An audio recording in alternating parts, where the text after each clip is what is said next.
All right, Colombia. So you've probably seen the hype. You're probably on Instagram. You're seeing the reels, and you're probably seeing the over glorification of El Poblado, Colombia, Colombian women.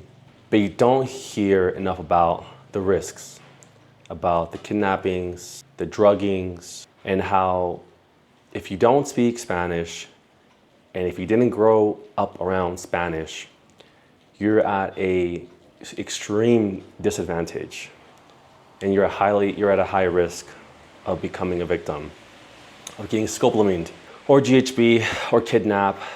But I kind of want to set the context of this video.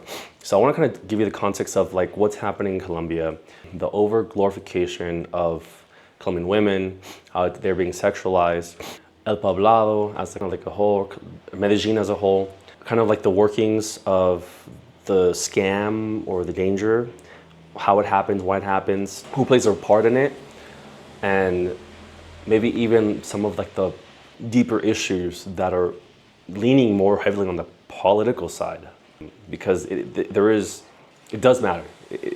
Politics at play in terms of like immigration is something that plays a role in this, right? So who am I, right? My name is Giovanni. I travel right now. I am in Pereira, Colombia, and I just came from Medellin. I was there for a month, and I've been to Medellin multiple times since like 2021, 2022.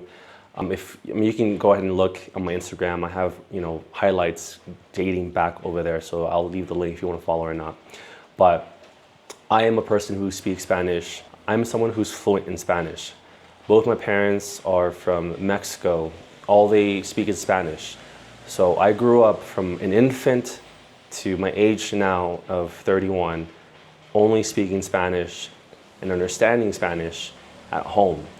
So my Spanish is from a Mexican descent, Mexican words, phrases, accent. And it's still kind of hard to understand the Spanish here in Colombia because of the accent. And sometimes it's a little easier depending on where you're at. Like if you go to Bogota, I think it's more neutral, but that's beside the point. So that's who I am. So I travel, I work online, and so that gives me the chance to travel in America and be there for a month or multiple months at a time, and then go to the next place. So that's how I'm speaking about this in my experience. My goal is to give you the other side that social media isn't giving you. And I'll be frank, if you have seen the over glorification of Colombia, specifically Medellin, on Instagram, then you probably know what I'm talking about. And you'll probably have seen some of the comments saying something along like, yes, until you get drugged or until you get kidnapped, or well, that girl's probably working. And I want to kind of give you a better picture of like why they say that. Because they have a good reason to say that. So the hype online is partly because Colombian women are probably one of the more affectionate women that you'll have in Latin America. They have a really good body composition, and really like the kind of the culture that is in Colombia is that the women really take care of themselves. They really take care of their body. They're very, body conscious. They look after their health a lot. A lot of them go to the gym and they work out. So because of this kind of culture, Colombian women have certain body features that men look after and they seek, compared to other parts of the world and even Latin America. They're highly sought after. However, this is my opinion, a Colombian woman, they're gonna wait until that passes. You'll see a lot of tens when you're here. So the women themselves almost also have competition because there are really a lot of beautiful Colombian women. It's really easy to just turn the corner and see another 10, and then turn the corner and see another 10. It's not like you'll go a long time without seeing a 10. There's that side too. So even though Colombian women are seen as a prize, and they kind of know they're the prize, and they know foreigners come to Colombia seeking them, they do have competition with other Colombian women because, again, the culture is just Colombian women take care of themselves really well. Part of the hype of what you see in Colombia of, going to Medellin and then finding, a beautiful Colombian woman and then dating that Colombian woman, there is a risk in when you look for that.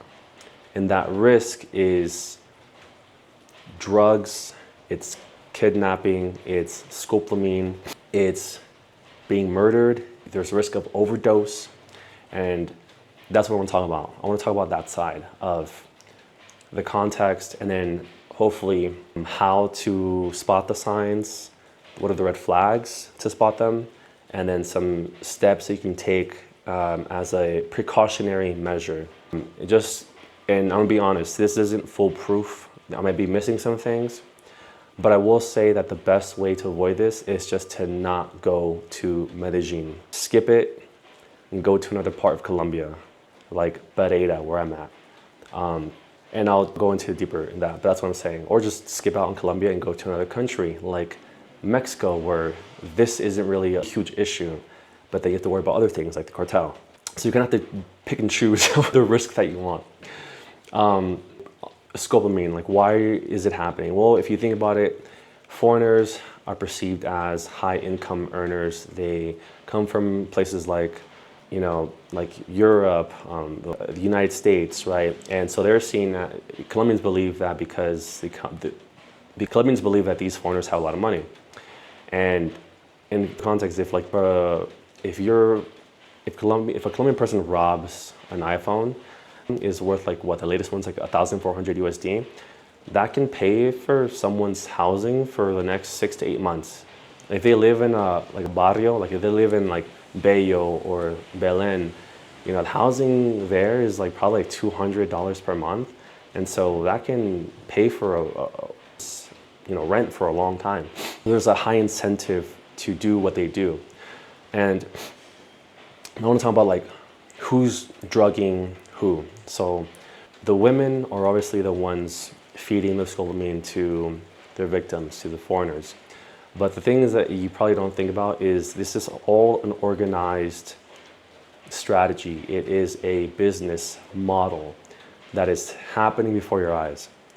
These women are not working alone. They are part of an organization, maybe a gang, whatever it is. They're not working alone. And there is a strategy behind what they do.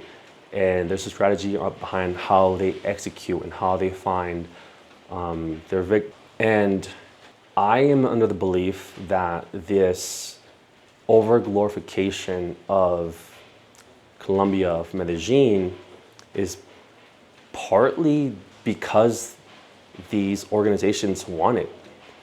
If you think about it, if you are able to hype up Colombia and Medellin, that just means more foreigners traveling. It means more wallets on the ground, more phones on the ground in Medellin, and more opportunities to rob these foreigners.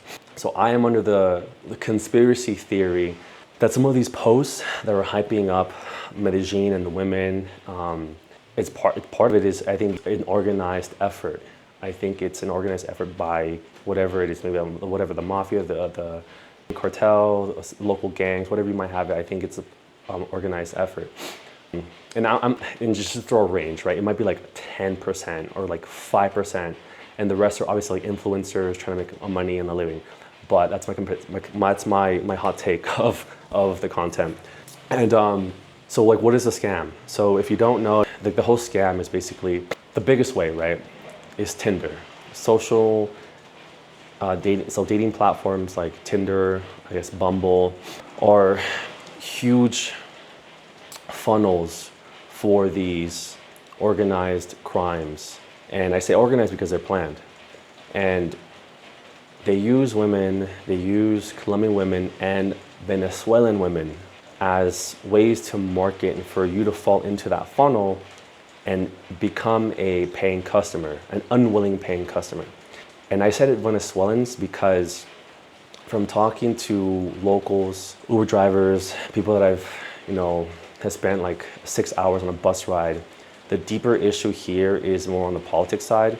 It's on immigration, and what you're having here is you're having a lot of Venezuelans come to Colombia illegally, without documentation, and staying here. And this puts them at a high risk of being used to do these crimes. So when someone who, let's just say, is undocumented, meaning they're not in the database of Colombia, and their fingerprints end up all over a crime scene, because the crime scene is they drugged and murdered a foreigner. If there's the Venezuelan person's fingertips, they're not documented, means they're not in the system, means they're not gonna get caught and found. And if you are an organized, let's just say organized, and if you have an organization and this is your business model, you'd want your employees not to get caught. So you're incentivized to go after undocumented Venezuelans and force them to do these acts. And so this is what I've been told. And I could be wrong because I have not done concrete issues, but this is just secondhand information from people that live in Colombia who don't speak any English and are talking to me in Spanish, so locals. So they have a huge problem with this because of what's happening in Venezuela. So again, this plays into politics. Maduro is in power and he's staying in power. And so you have a lot of Venezuelans have left their own country and they come to Colombia to seek a better life, to support their, themselves and their families back home. And this is a job for them. At the end of the day, this is a job. So if just think about it like in a business mindset. If you have a business and you want to make profit, who are you going to contract? Someone who is a Colombian, who, if they get caught, they can rat you out. Or would you contract someone who isn't it, who you can undercut and underpay? And if they get caught, they have a really low probability of getting caught because they're not in the system. There's no fingerprints. They have no social security. They have no ID. So who are you more likely to go and have work for you? So who are you more willing to contract or have work for you? Venezuelans. So that's a case on the people who are really out there that you see walking the streets, who are like prostitutes, who are Scopolamine or drugging foreigners, probably are from Venezuela. I'm not saying they're all, but I'm saying that a high percentage are. I'm saying that it's not just Colombians. And then another thing to consider how this works, the scam ecosystem, is they're not unintelligent. They have systems, they have processes, they know how to go into your phone. When you're under the influence of scopolamine, you're in this like zombie trance that any kind of suggestion that they make, you're highly receptive to and will follow and execute. So if they say unlock your phone, you're going to unlock your phone, right? So they are going to have access to whatever's inside your phone. So if you have any banking apps or if you have any crypto wallets, they're going to have access to that, right? So if you're just don't underestimate these people. They can get they will have access to your phone and everything that's inside. So like that is like kind of the context and background of what's happening, just to paint like a bigger picture on like who's doing it, why they're doing it. So you have that. So now I want to go into like the red flags on Tinder that you need to watch out for. And also when you meet these people in real life, because remember, they're from Venezuela, they're not Colombian. So if you are able to pick up on the difference between a Paisa accent on a woman versus a Venezuelan accent, this is a skill. This is a valuable skill that you must have in order to protect yourself. So let's go into the red flags, right? So the first red flag is if she messages you first on Tinder, let's say you match with her, right? If she messages you first, it's a red flag. It's a fucking red flag. Okay, first, let's think of like the context of men to women relationship. Men are the ones going after, right? They're the ones doing the work and approaching and hunting. I like to think of it as men are like the salesmen and women are the marketers, right? Marketing is like inbound. They'll post pictures or videos and then men will be the ones coming after and pitching, whatever, right?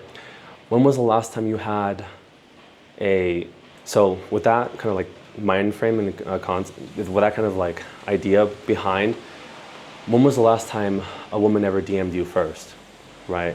That's just a red flag. So because men are the ones doing the hunting, if a woman is the one reaching out first and she's acting like a salesman and she's trying to hunt, she's not hunt. It's not a good sign. All right. Of course, there are exceptions to the rules, but just be really careful. This is a red flag for me. So if a woman messages me first on Tinder, I see that as her taking the role of a salesman who is hunting for leads, hunting for opportunities, and is trying to put you in a funnel that is going to end up having you wake up with your bank account emptied. So just be careful. That's red flag number one. The second one is like social media verification. So doesn't matter too much, but just be wary of this, right? On Tinder, there is a verification thing that they have now where I think they force you to verify in Medellin, when you're in Medellin. So they make you take like a picture of yourself and then compare it to the pictures that you have uploaded on Tinder. So there is a feature that you can enable that you're not able to receive messages from people who don't have a verified profile. Don't know how important this is because there's definitely ways to go around this. They can still be legit, right, and still scam you. So just know that exists, but don't allow that to be something that, okay, oh, if they have a verified profile, I'm good. They're not. They could still, you could still get, bro. You could still get scoped. So just be careful.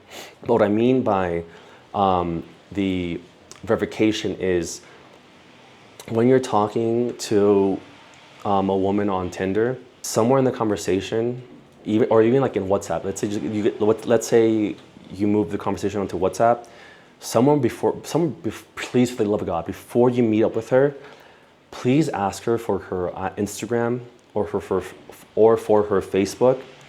Please ask her for her Instagram or her Facebook. Do this as a precautionary thing. If they say they don't have an Instagram or they don't want to give you one, or they say like, oh, I don't really use one that much, and I don't really, or just any kind of excuse, and they don't give you a tag or an ID, it's a red flag. But I'll be transparent. I have gone on a date with a girl on Tinder who I asked for the IG, but said that she didn't really use it. But I was able to find her on Facebook because I just copied and pasted. I pasted her Tinder name on Facebook, and she appeared. And that's the only reason why I went on a date with her, because that kind of like mitigated the risk. And the Facebook it had a lot of pictures. It was a pretty aged account, meaning there were pictures and posts going like years and years ago. She posted stories, right? I saw like she posted stories. So it was like very active. It was a real Facebook. And so that's the only reason why I went on a date with her, because I was able to find the Facebook. So if you're able to find a Facebook or an IG of this person, then it's a spectrum, right? Like don't think of it as a 0 or 1, like, okay, she's not gonna scope me. It's like a volume knob. The more non-red flags you see, the more safe you should feel, and then the more red flags, obviously, definitely like your spider senses should be tingling. So always try to like verify. And then also maybe like an add-on to this is if she adds you on WhatsApp, but there's no picture tied to the WhatsApp, two things are happening. Either one, she hasn't added you as a contact because she doesn't want you to see personal details of that WhatsApp, or what's probably happening is it's another WhatsApp account tied to another number that isn't her real number, and it's just like a burner WhatsApp used as a business, really, right? So be careful of that. So that's what I mean by social verification. Like, try to verify that she has other social media accounts, and that is a good indication. If you can find that, it's a good indication that this is a solid girl and you're not gonna get scoped.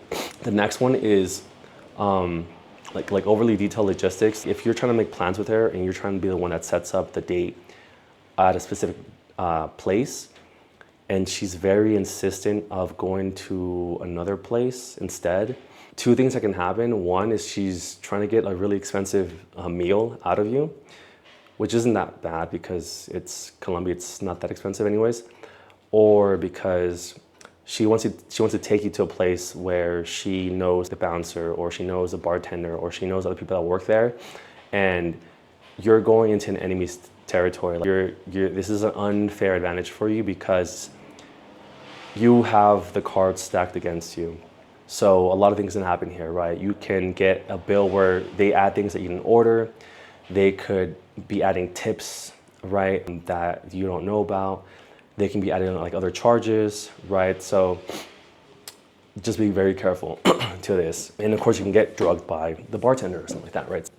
And I have a friend that this happened to, but not in this case where like the girl insisted on the place. It's more like he was walking and a promoter convinced him to go into a club, and he lost like 5K that night. So that's another thing to just be worried. That is a warning sign if she's really trying hard to pick the location. And this can even be like, let's say you pick the location and it's like a restaurant, right? And you met her, you know, like this is like your first date, the first place you're meeting her, and she agreed to meet you at your place. But then somewhere along the lines at the restaurant, she says, oh, let's go like for dessert. I know this really good place. You gotta be the one that chooses. You're the man. You choose, all right? Fuck these hoes, you choose. So just be aware of that. This is another kind of like red flag for me, but there's some caveats to this. Tattoos. For me, I don't have any tattoos. I kind of see tattoos as indicators that there is something going on behind the person's brain. And I'll say it as just like that, without being any.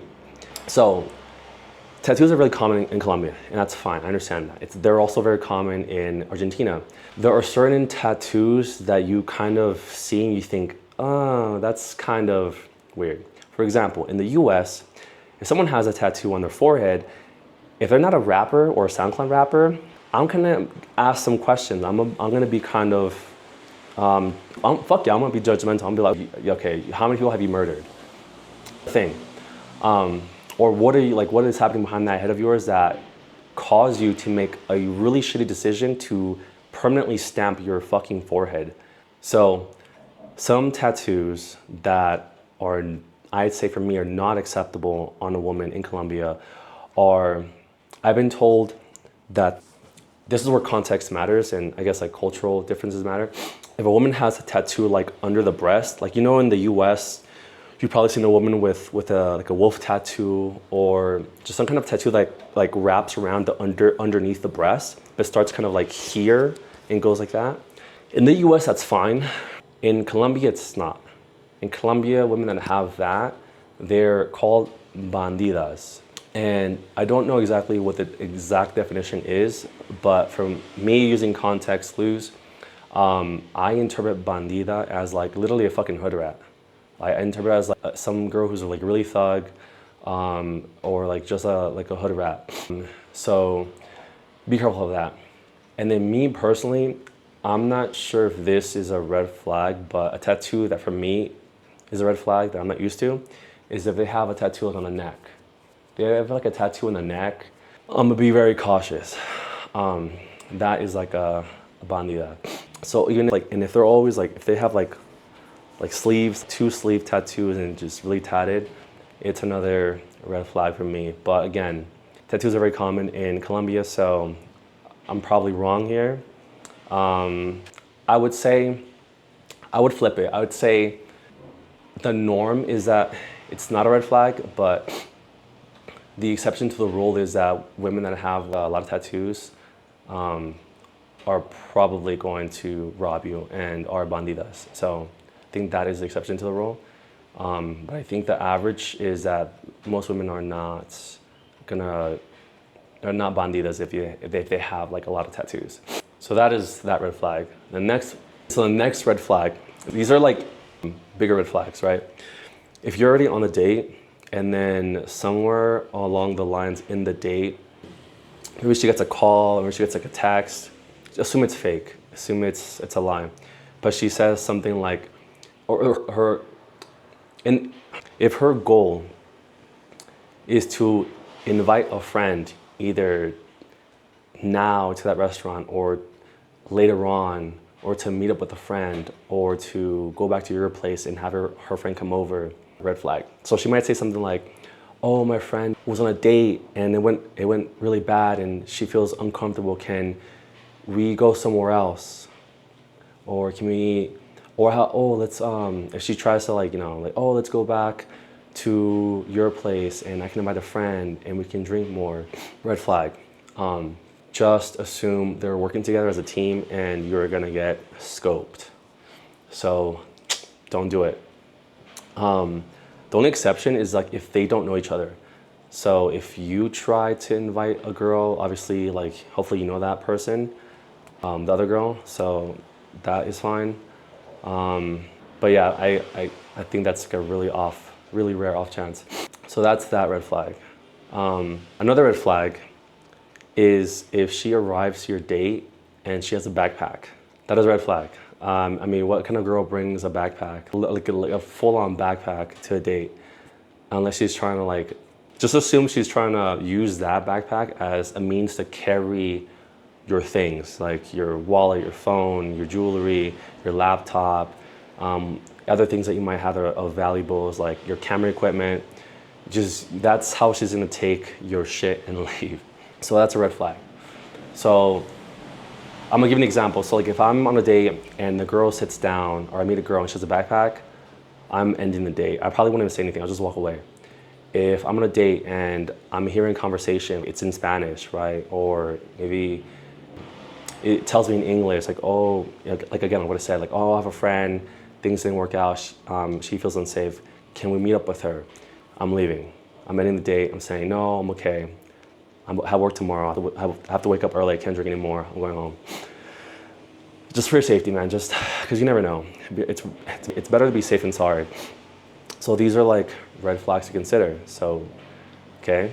This next one, it's not really, I don't know how to categorize it. It's a red flag for sure, but this only applies to people who can really understand Spanish fluently, like everything that they say you understand, minus like a word or two, but because of the Colombian slang that they just use, but like 95% of what they're saying you can understand, and then you can use context clues to fill in for that one word. If you're that person who falls into that category, this is a skill that might end up saving your life, and I'll explain how this could happen. Let's just say in a hypothetical world where you're on a date, and let's say you are going to a club or you're going into a bar, and maybe she doesn't understand how well you understand Spanish, so she kind of is underestimating you, and you see her talking to the bouncer, and you see them kind of going back and forth, but you hear that what they're saying. You hear that they're talking about something that happened last week. They're talking about another incident. They're talking about X, Y, and Z. And it's things that you talk to a person about that you already know. These are conversations, what they're having the conversation about are things that you will never have with someone if you don't know them, if you're meeting them for the first time, meaning that they have history. So you're able to understand this. You're able to understand what they're saying, you hear what they're saying, you understand it, but you don't have the full context of, whatever, but you understand like what they're saying.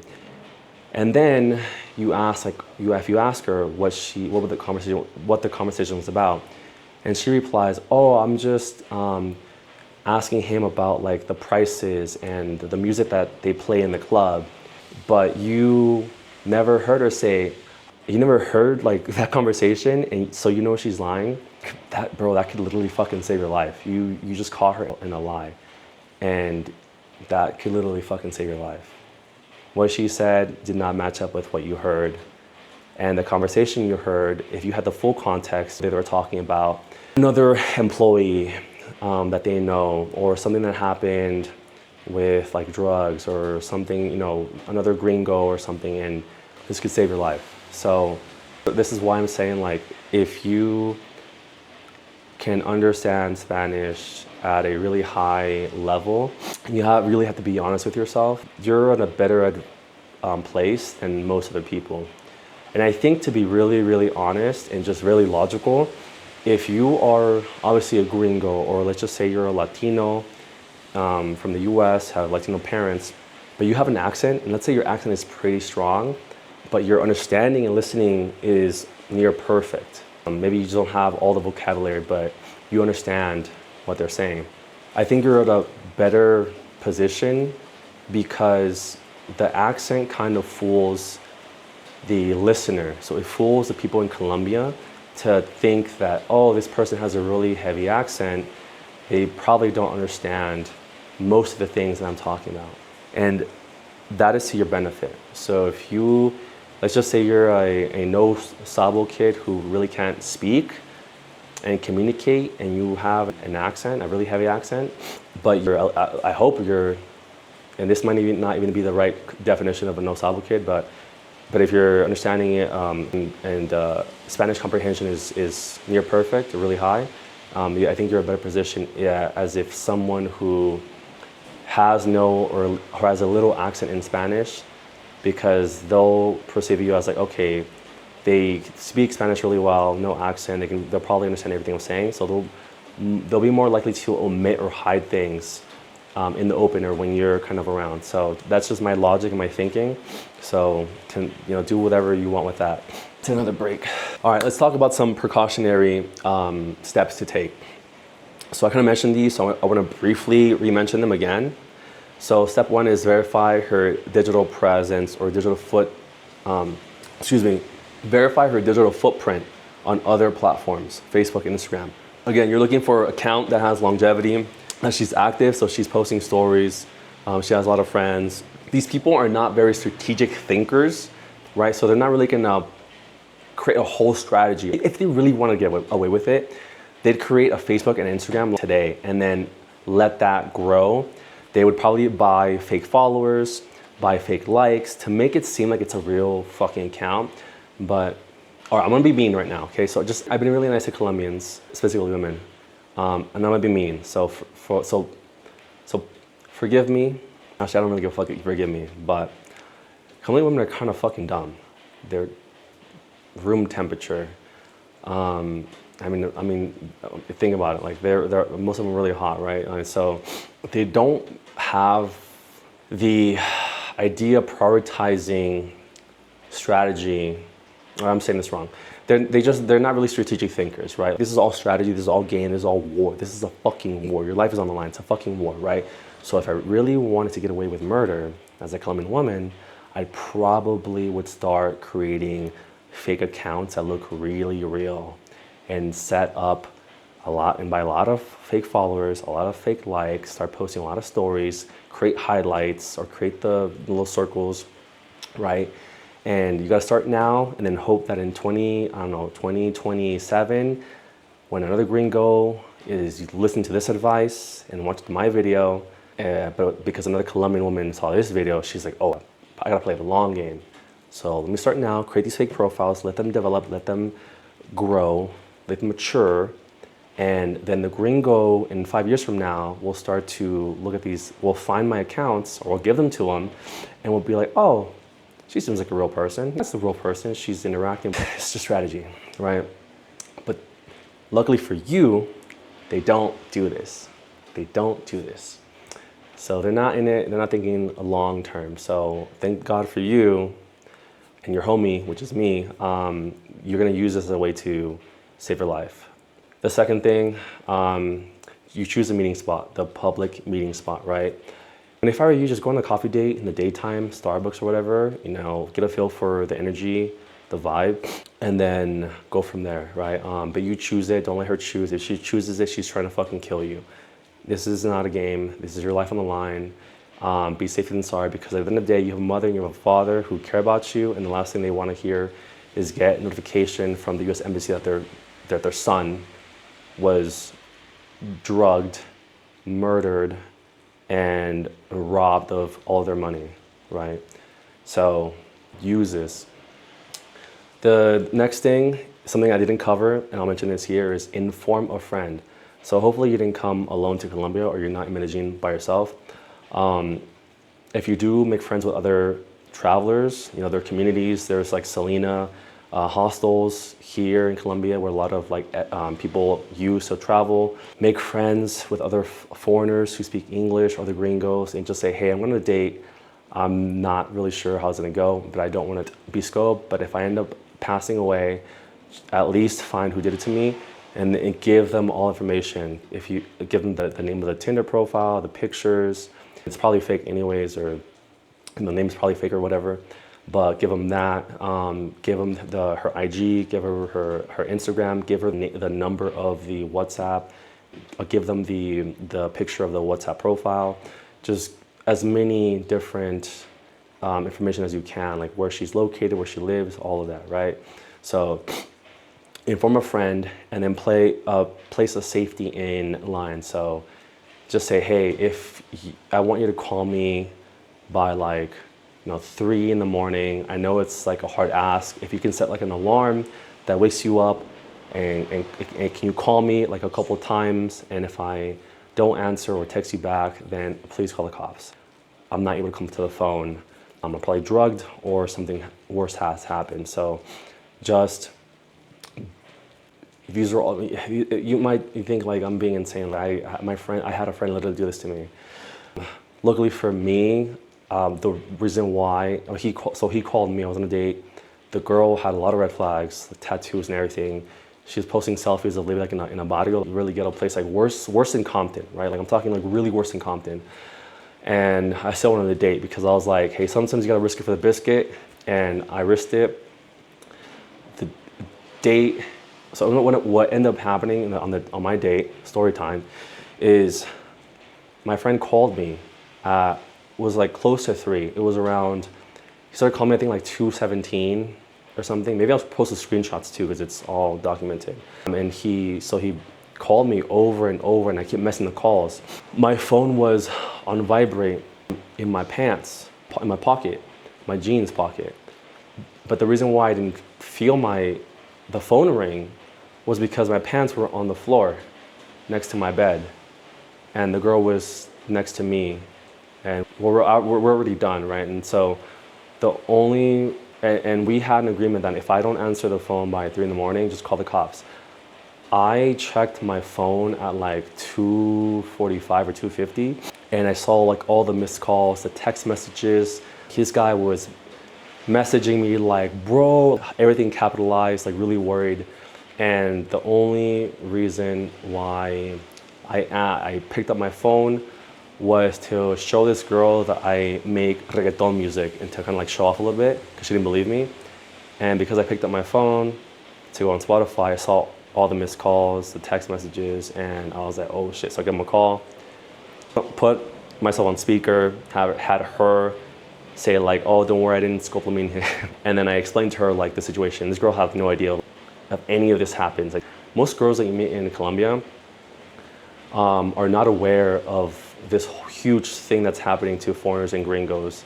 They don't know what scopolamine is. In fact, scopolamine has a different name in Spanish. So yeah, she had no idea, and she was like really scared. She was scared for me. She was like, wow, I had no idea.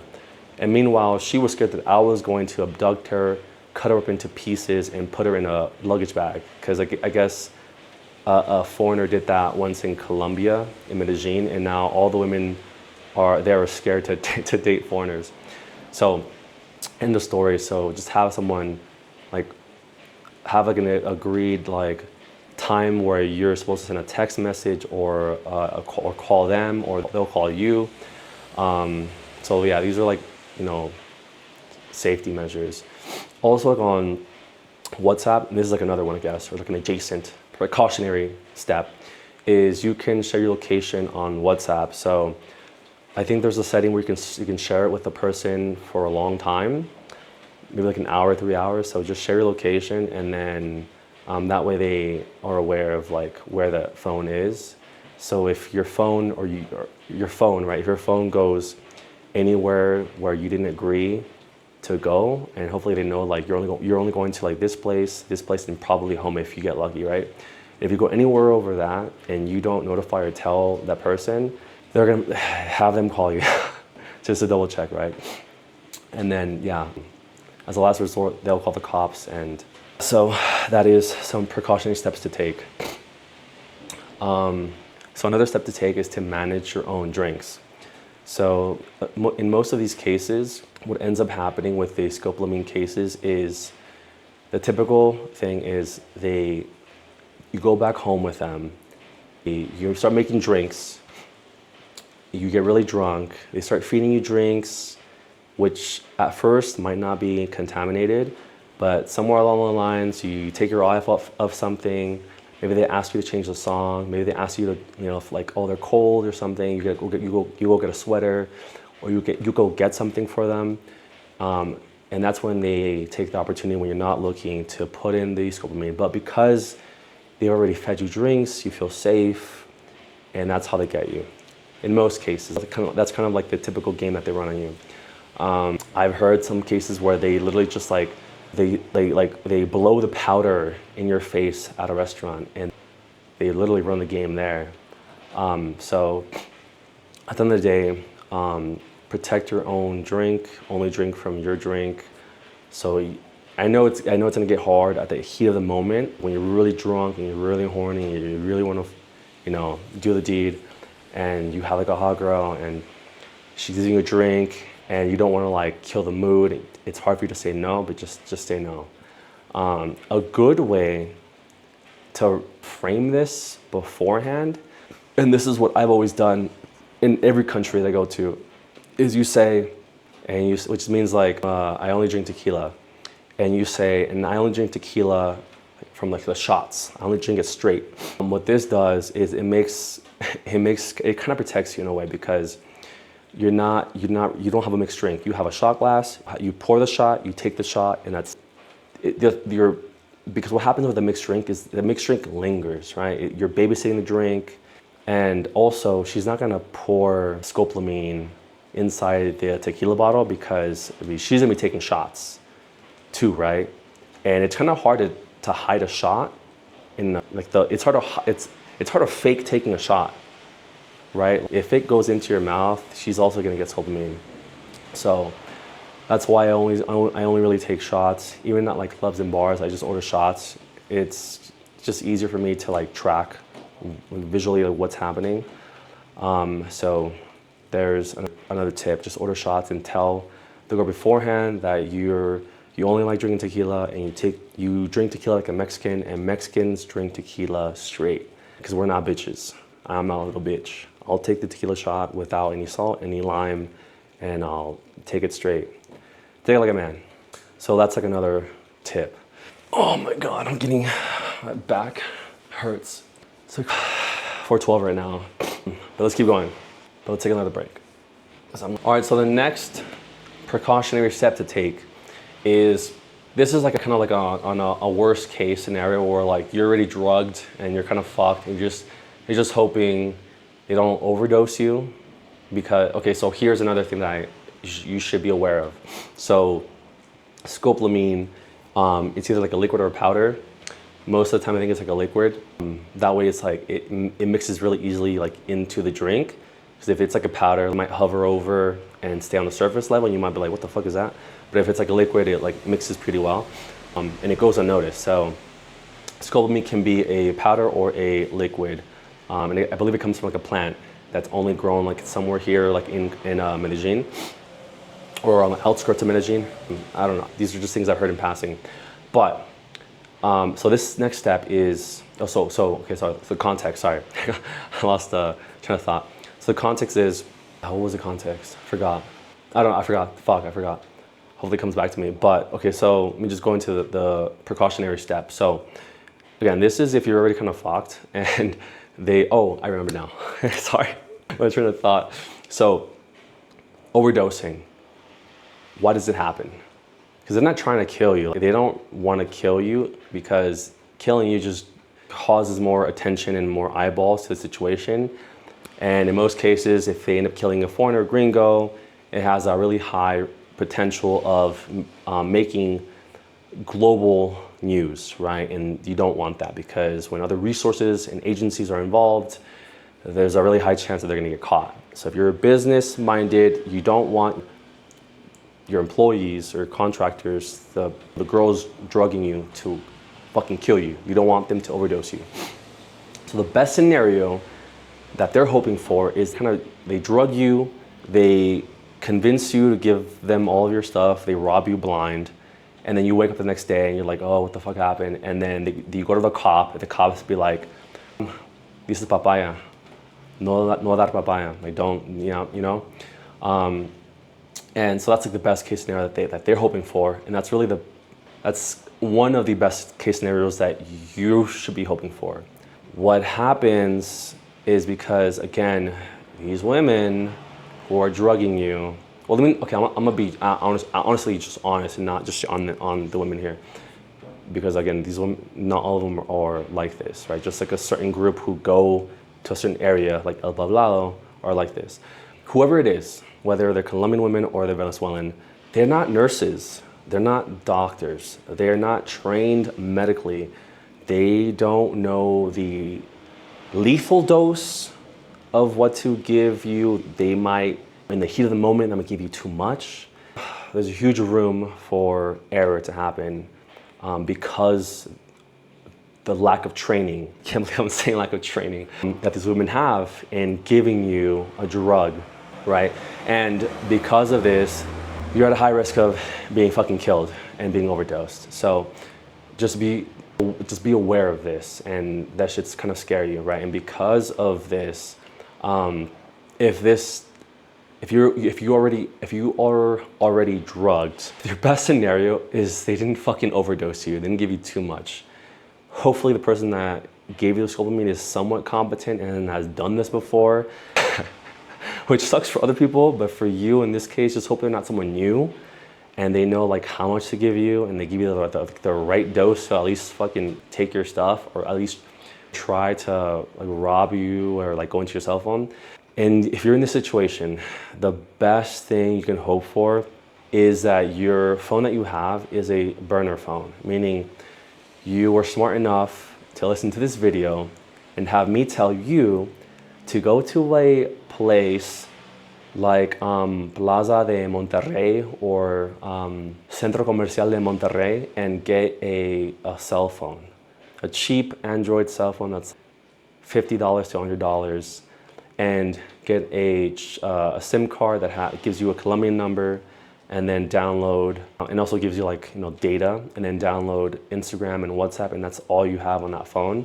So if you do end up being in a situation where you're drugged and you're by scopolamine, and they're trying to get access to your bank accounts and your crypto wallets and everything else, your phone doesn't have information, and hopefully you are using some kind of like password protection app on your other phone, like Nord password, where it gives you like a random password. And so best case scenario is they they drug you, they have access to that burner phone, and then all they see are like 3 apps, and they're like, oh fuck. And then all they rob from you is like the money that you have on you, which hopefully it's just cash, but I don't like just having cash, so I'll have a credit card.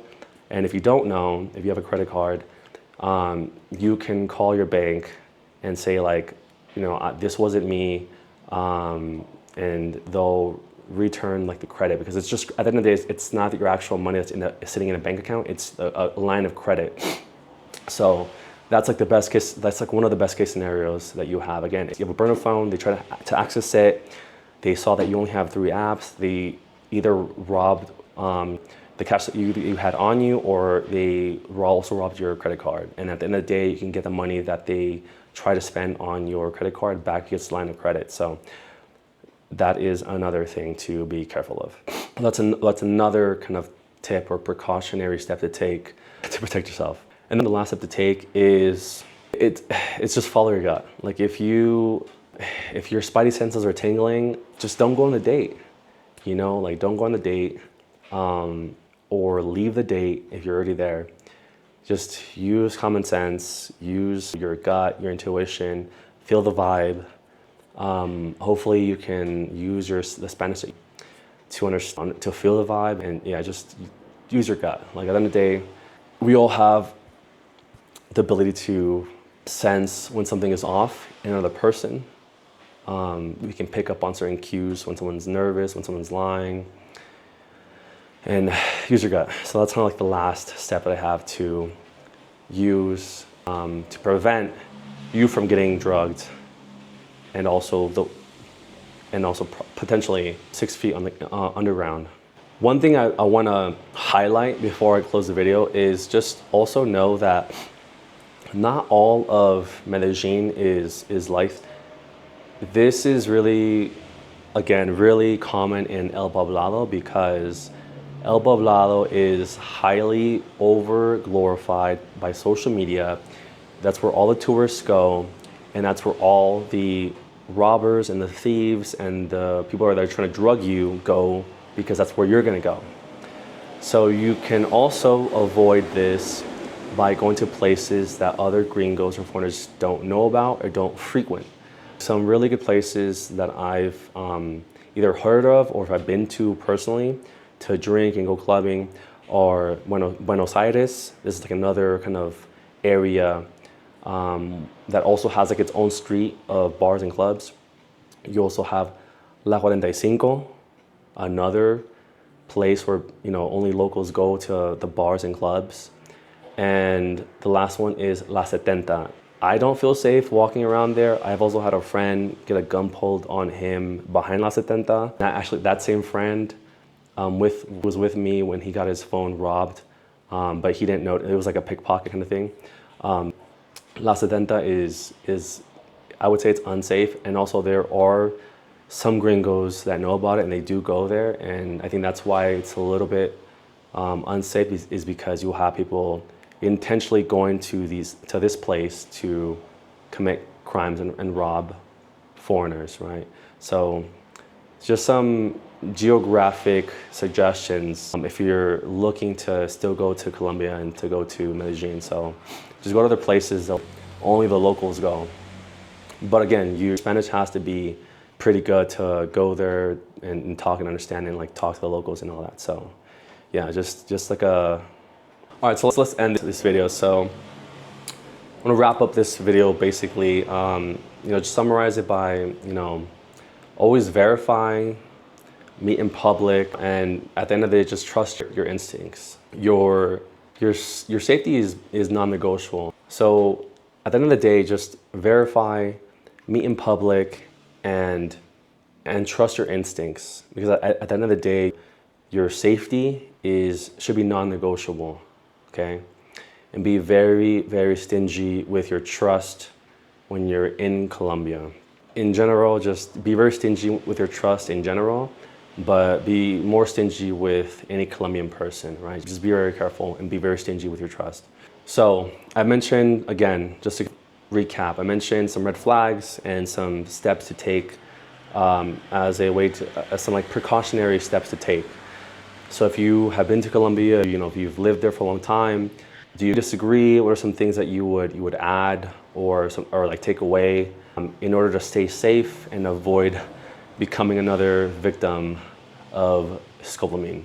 So at the end of the day, I hope this video just serves as a purpose to be realistic with the hype that's happening on social media and to give you some actionable steps and things to look for in avoiding being put in that situation of being drugged and robbed and potentially, ending up 6 feet underground. So if you want other travel tips, any other kind of things you want to know from my experience, let me know down in the comments and I'll either reply or create another video. But also, don't wear jewelry when you're out.